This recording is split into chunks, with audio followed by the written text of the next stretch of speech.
बापूजी का प्रवास बढ़ गया था और वो अधिकतर समय संस्था से बाहर रहने लगे थे। सबका मनोबल गिर गया भाई, अब तो पैसा भी नहीं है, कोई बाहर ही नहीं निकल रहा है, अपन किसकी मदद करेंगे। जब डोनर पैसा देता है तो वो अपना हिसाब भी पूरा लेता है। वो तरुण भारत संघ के चरित्र से थोड़ा भिन्न था, परंपरागत चरित्र से थोड़ा भिन्न था और हमें उस पुराने चरित्र की आदत थी, तो हमें वो बहुत अच्छा नहीं लग रहा था। दोस्तों, असली बैंक आपका आरबीआई नहीं है। आरबीआई आपकी केवल करेंसी को प्रोटेक्ट करता है और रेस्पेक्ट दिलाता है। असली बैंक तो ये है, धरती के अंडरग्राउंड एक्यूफर्स, वाटर बैंक। यदि आपके वाटर बैंक में वाटर नहीं होगा तो ना आपकी इंडस्ट्री चलेगी, ना आपका जीवन चलेगा, ना खेती चलेगी। तो यदि भारत का 72% अंडरग्राउंड एक्यूफर ओवरड्राफ्ट हो गया है तो हमारा सपना क्या है, हमारी कल्पना क्या है?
भैया, आपने हमें तरुण भारत संघ की कई उपलब्धियां बताई, लेकिन मेरा आपसे ये सवाल है कि क्या इस संगठन में कभी आपको संकट आया था? एक दौर था ऐसा जब हमें लगने लगा था कि हम दूसरों की लड़ाई लड़ते लड़ते और खुद को खो बैठे हैं, और वो संकटों का दौर था जब हमारे दिशा पर प्रश्न चिन्ह लग गया था। एक समय ऐसा आया जब तरुण भारत संघ की नींव कमजोर पड़ने लगी। कार्यकर्ता संस्थान का दामन छोड़ने पर मजबूर थे। आर्थिक संकट का साया संगठन पर छा रहा था। राजेंद्र सिंह जी ने सीखा, अब वो देश और दुनिया में एक वाटर लीडर की तरह देश दुनिया में जाते रहे, अलग जगाते रहे, आज भी जगा रहे। उन्होंने अपनी भूमिका बदल ली। बापूजी का प्रवास बढ़ गया था और वो अधिकतर समय संस्था से बाहर रहने लगे थे। उनके पीछे संगठन को आगे बढ़ाने वाला कोई स्पष्ट नेतृत्व नहीं बचा था और ये अनुपस्थिति बापूजी की स्पष्ट रूप से महसूस होने लगी थी। ना तो कोई था जो फंडिंग पार्टनर से संवाद कर सके, ना था जो कोई संगठन के कार्यकर्ताओं को भविष्य की दिशा बता सके। और 2013 शायद वो पहला वर्ष था जब तरुण भारत संघ ने एक भी नई जल संरचना किसी भी गांव में नहीं बनाई। सबका मनोबल गिर गया भाई, अब तो पैसा भी नहीं है, तो कुछ लोग तो चले गए और हम जैसे जो कार्यकर्ता थे, जो शुरू से जानते थे भाई अपन को तो संस्था के पास पैसा रहेगा, जब भी काम करेंगे, नहीं रहेगा तब भी अपन को काम करना है। कुछ लोग थे जिनके मन में था कि हम थोड़ा अलग लोगों से करें या संस्था के साथ लंबे समय तक नहीं काम कर सकते, और उनका अपना कुछ मानना था। कुछ लोग उसी दौर में सोचा कि नहीं, तरुण भारत संघ को बढ़ाना, तो लोग रुके रहे। संगठन के पास थोड़ी बहुत जो बचत थी वो भी समाप्ति के कगार पर थी और हर दिन एक नया प्रश्न सामने होता, अब आगे क्या? एक बड़ा सन्नाटा, एक बड़ा शून्य, और उससे भी बड़ा सवाल सामने था कि तरुण भारत संघ का भविष्य क्या हो। जब हम कुछ नहीं कर रहे होते हैं, वो दौर अपने आप को एसेस करने का, अपने बारे में सोचने का और आगे क्या करना है उसके भविष्य में सोचने का सबसे अच्छा समय होता है। वो चिंता का समय नहीं होता, वो चिंतन का समय होता है। नहीं तो व्यक्ति चला जाता है तो संस्था भी चली जाती है, व्यक्ति चला जाता है, वो काम भी चले जाता है, व्यक्ति चला जाता है, वो ख्याति भी चली जाती है। जो लोग चले गए थे चले गए, लेकिन जो लोग थे वो ये सोचते थे कि तरुण भारत संघ कैसे जो पहले की स्थितियाँ थी उससे दूने उत्साह के साथ कैसे बढ़े, वो मंथन चला उस दौर में। इस आत्मचिंतन को हमने एक प्रयोग में बदला। हम सब ने अपना एक रोल प्ले किया। हर साथी एक एक दिन के लिए संगठन का निदेशक बना और सबने अपने अपने दृष्टिकोण से योजना बनाई कि अगर वे निदेशक हों तो वे क्या करेंगे। ना कोई बड़ा, ना कोई छोटा, सिर्फ एक साझा सपना कि तरुण भारत संघ को फिर से खड़ा करना है। और इस सपने ने कार्यकर्ताओं को एकजुट रखा, जो धीरे धीरे तरुण भारत संघ की नींव को मजबूत करने के लिए एक साथ चलने लगे, जिससे नए रास्ते खुलने लगे। अब संगठन को ऐसे नए साथियों की जरूरत थी जो आधुनिक तकनीकों और व्यवस्थागत प्रक्रियाओं में दक्ष हों। मैं ये सोचता था कि मैनेजमेंट पढ़ा हुआ लड़का कॉर्पोरेट सेक्टर की एक अच्छी नौकरी दिल्ली शहर में रह करके कर रहा, और फिर उठा करके अचानक वो गांव में चला जाता है। वो तरुण भारत संघ के चरित्र से थोड़ा भिन्न था, परंपरागत चरित्र से थोड़ा भिन्न था, और हमें उस पुराने चरित्र की आदत थी, तो हमें वो बहुत अच्छा नहीं लग रहा था। साथ ही जमीनी कार्यकर्ताओं की भी नई पीढ़ी को तैयार करना था, जो हमारे मूल्यों से जुड़ी हो लेकिन आज की ज़रूरतों को भी समझे। इसमें समय लगेगा, लेकिन यह संगठन की आत्मा को जीवित रखेगा। तो तरुण भारत संघ ऑल इन वन वाले कैरेक्टर के साथ अपने साथियों को डेवलप करता था, या वो होते थे। तो ये भाव उस परिसर का था, वो थोड़ा सा टूट रहा था, वो थोड़ा सा हट रहा था। तो फिर ये हमें लगा कि नहीं, ये परिवर्तन हो रहा है, अब ये कहाँ जाएगा मालूम नहीं।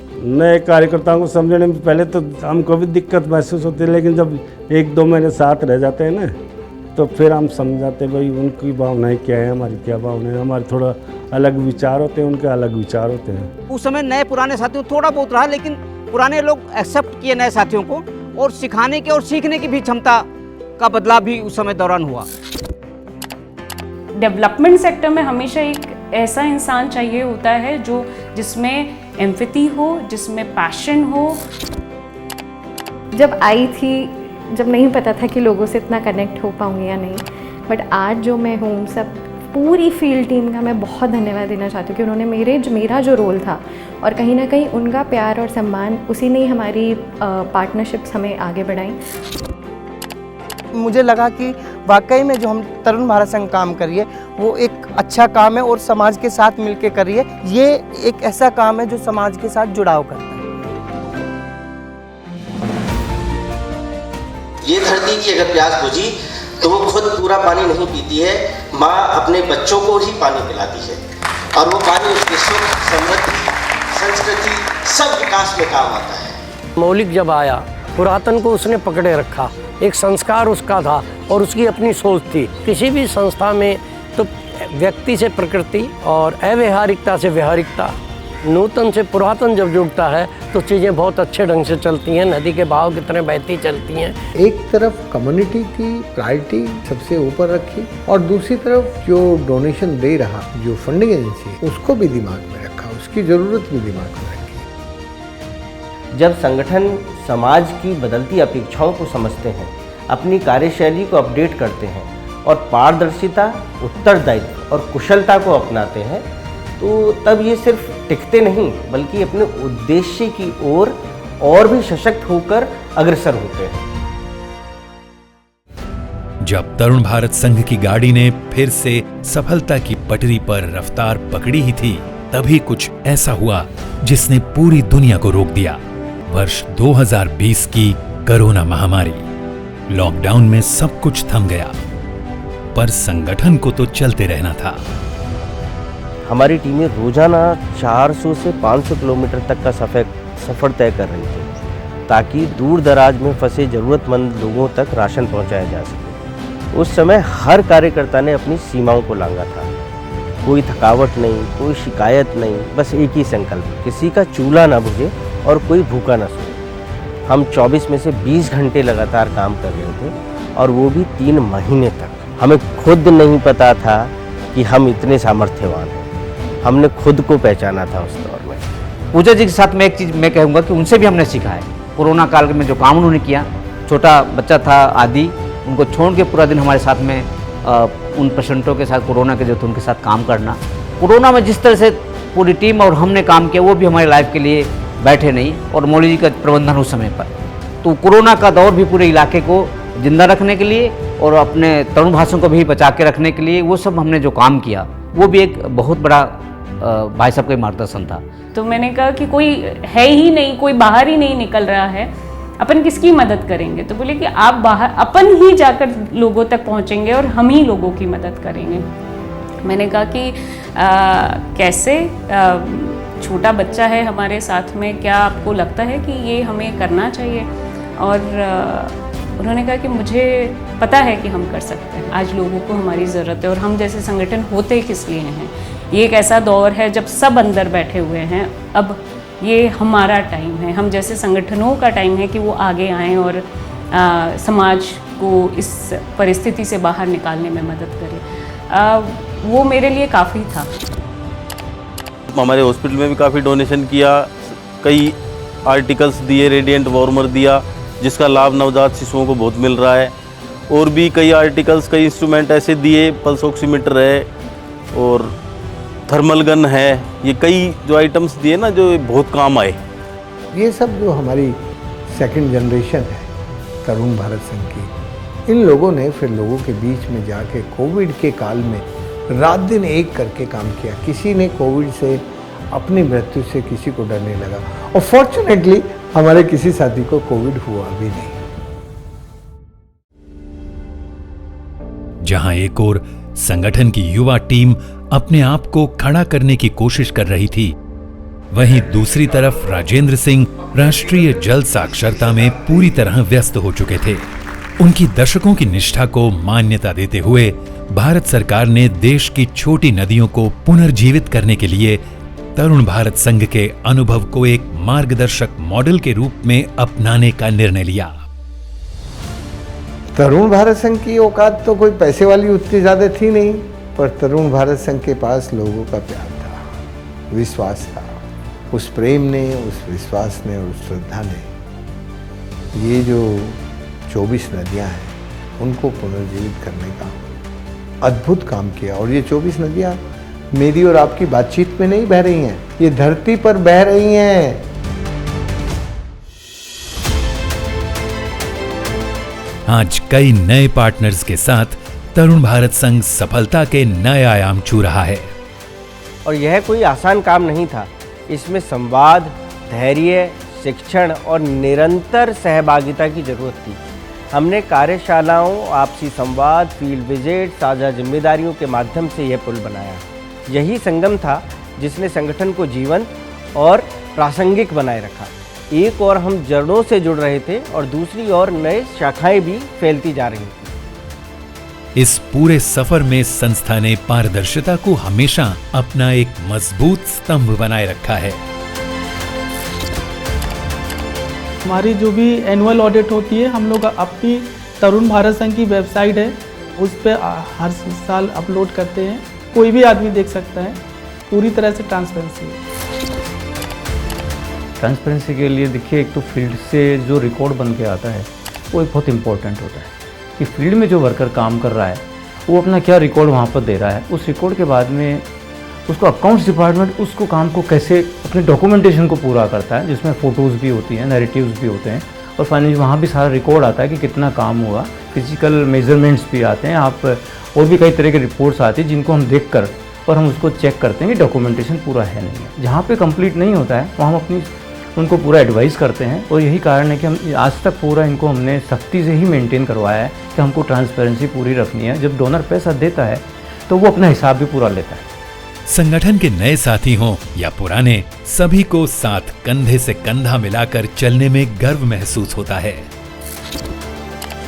अपने आप को मैं जब सबके सामने देखती हूँ, बात करती हूँ, जब मैं लोगों के सामने मान लो अपनी संस्था की बात बताती हूँ तो मुझे बहुत खुशी होती है। मेरा परिचय राजेंद्र सिंह जी भाई साहब से एक सर्वोदय सम्मेलन, पता नहीं उस भीड़ में से कहीं से निकल के आए थे और मंच पे आए और वापस मेरी नज़र भाई साहब का पीछा करते हुए जहाँ से भाई साहब उठे थे वहीं जाके बैठे और मैं पास में बैठ गया। उस दिन से आज तक 37 साल हो गए, हमेशा जुड़े रहे। उनके एक एक शब्द इतने रहस्य भरे हुए हैं। सतसैया के दोहरे जैसे नाविक के तीर, देखन को छोटा लागे घाव करें अति गंभीर। उसी तरह से राजेंद्र जी के वो प्यार से कहते हैं किसी बात को, लेकिन उसमें एक बहुत बड़ा रहस्य भरा हुआ होता है उस बात के अंदर। मुझे परिवार जैसा महसूस होता है हमेशा कि मैं परिवार के साथ हूँ, मैं किसी और के साथ काम नहीं कर रहा हूँ। कभी भी आज तक महसूस ऐसे हुआ ही नहीं कि मैं किसी के नीचे नौकरी करता हूँ। गांव, पूरा समुदाय, एक कुएं पे 5-5 पंप चल रहे हैं, लोग रह रहे हैं। जहाँ पे संसाधन नहीं है, संसाधनों की कमी है, वहाँ पे सिर्फ उस तालाब की वजह से वो लोग जिंदा हैं, जीवित हैं। अपना सबसे बड़ी बात है कि उनका हैप्पीनेस है, खुशी है उनके चेहरों पे उस काम के कारण। वो मुझे बहुत इंस्पायर किया था।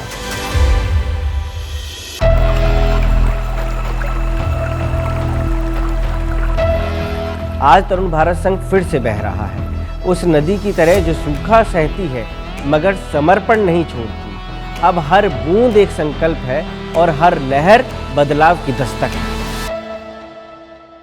तरुण भारत संघ का इतिहास निश्चित तौर पर सुनहरे अक्षरों में संगठन का मान बढ़ा रहा है,